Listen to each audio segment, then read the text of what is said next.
welcome back to Smart Music Part 3. In our last video, we looked at the library for Smart Music and some of the tools that our students are going to see on their dashboard when we assign them assignments. And now in this video, we're going to get in depth of how we actually make those assignments. I can literally come up to this button, assign.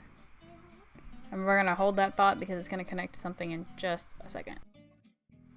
Okay, we held our thought for just a second. So that button pushed assign. Also, when I was in our Smart Music library, I had the option open, which is the route I took. So I'm going to click this assign button. Both of those assign buttons lead us to the same path. Crosswinds March, if it had movements, be able to see them drop down. So now we're going to click assign, and we're going to look at how we break down parts of the assignment. So this is the song title. These are those tools that I just showed you. A metronome, do we want to make that available? If I uncheck these boxes, the students won't have those available to them to use. So metronome, accompaniment, my part, if we want to leave those also the students have control over it, then we leave those checked. If we want them to have their choice of cursor, we leave it on any. If we want them to be able to highlight their measures, leave it on. Sight reading lets us set it so that the first time they do they only get to sight read it, they don't get to practice it where they get to sit and look at the music on the screen for a second.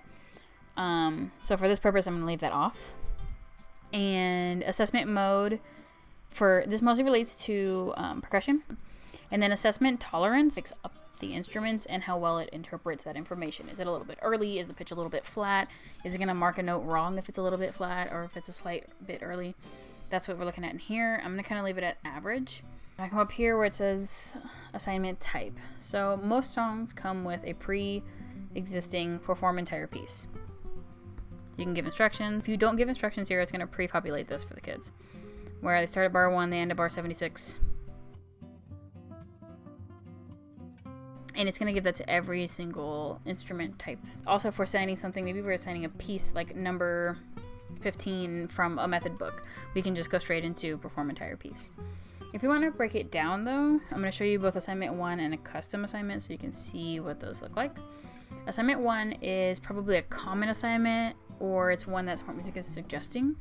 And so if you look at this, we're going to start with, okay, trombone, their assessment would look like bar 5, bar 22. They have to have the tempo exactly 134, and then it gives them instructions, key signature. But if that's not what you want, I'm actually going to show you how to do this same thing, but for yourself. What you probably want is a custom assignment. Special instructions, although you get to add instructions by instrument in the next screen as well. So if I want to set up a same for all parts, which we'll see in just a second when this loads, I can look at something like, maybe I want all the students to play the trio to the end. So if I look down, trio says bar 41. I think this is a whoopsie, but if I type in bar 41 here, you notice that it started me at like bar 27. I think it's because it's counting the repeat measures as part of our measures. Through some very quick math, I want to actually start in bar 68, and I want to start on beat 2 actually. So it's the pickup into the trio. And then 132, if it's a song that's longer than this one page, there's a little button right here, I can check page 2. If I wanted to hear that part to make sure it's the right part, I would push this play button. That's what I meant. If I want the tempo to be exactly 134, meaning they cannot turn in a test at a tempo slower than that, I leave it as exactly. I would type at least and then change this to 120. Any meaning they could turn in this recording to me at 12 beats per minute, which would be very slow, but they might do it. If I wanted to assign that to our entire band in one go, I leave it as same setup for all parts. I'm gonna go custom. And I wanna go, I wanna check the woodwinds on the trio, but I wanna check our brass and percussion on actually the intro first and second strain. I can do that. So that's what I'm going to show you here. You'll see the flute, I made this outline for them.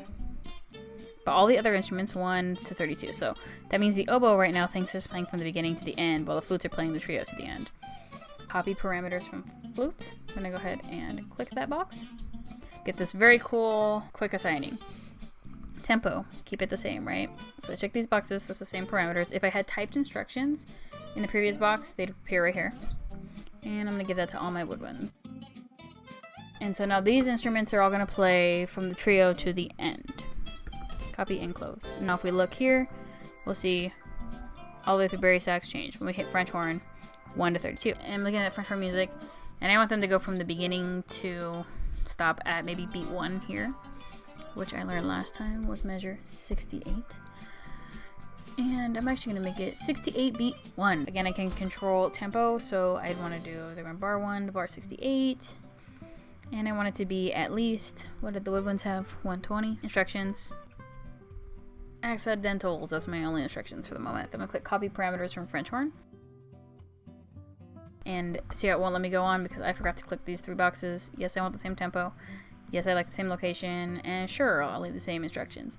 Uncheck this box, and then for each sub-assignment type, you know, trumpets, be looking at your accidentals, and French horns, be looking at your articulation. And you can actually go in and type that for each one. You just have to load each one on the side. So French horn says accidentals, and trumpets, I'm just gonna write tone. And now that would be the assignment. That would be what they see as instructions, is me yelling tone at them. I can click now this arrow in this top corner. Assessment grade is going to grade it with whatever we made as a rubric. So I had that A through D rubric. I'm just going to click this and click to add that. That's its criteria. In this one, for example, I made another one just to see what this button did. I want to use A through D on some assignments, but I want to use excellent, superior, good on another. I called it ratings. If I want to do 100% is a superior and 85% is an excellent, we can do that in here too and save it as sort of an alternate. Honestly, it seems like an extra step to me. Sorry. If somebody else likes that and they want to complain in the comment section, that's fine too. And I'm going to make this assignment, since it's half the song, we'll make it out of 50 points. Why not? And it says template created. So if I pushed assign now, if I push not now, so maybe this is an assignment for later on down the road and I want to pre-plan, I'm going to push not now. And then we're going to time travel quickly, pretend I logged in later, and now I'd like to see that template that I made to our students. So I'm going to click assign.